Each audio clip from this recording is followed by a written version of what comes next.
15-годишно момиче роди у дома.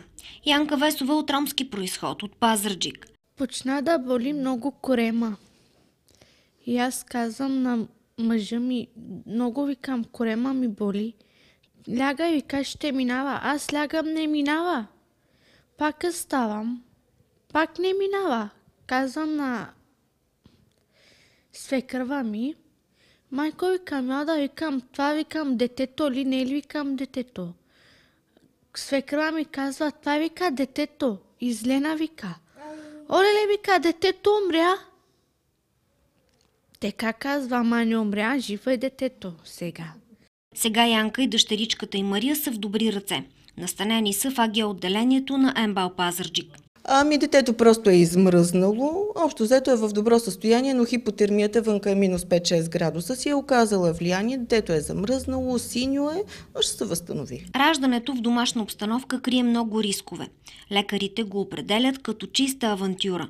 Рисковете за детето са огромни, като се започне от много ранно или много късно прерязване на пъпната връв, от нестерилно прерязване на пъпната връв, навлизане на инфекции. Другите рискове са родов травматизъм. Изобщо детето трябва да се ражда в болнична обстановка под вещото наблюдение на акушери, на акушер-гинеколози, на микропедиатри и така нататък. Раждането вкъщи е една огромна авантюра. Това е поредният случай на раждане на непълнолетно момиче. Миналата година в МБАЛ Пазарджик родиха и 2 13-годишни деца.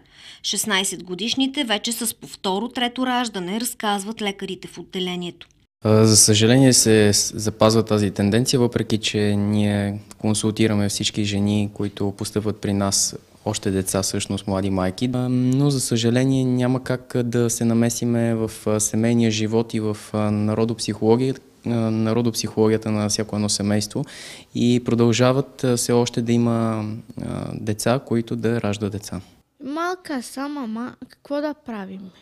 В случаи като този на 15-годишната Янка от акушеро-гинекологичното и родилното отделение подават сигнал на отдела за закрила на детето и социалната служба, които от своя страна сезират прокуратурата. До този момент обаче няма данни за дело или осъдителна присъда по този казус.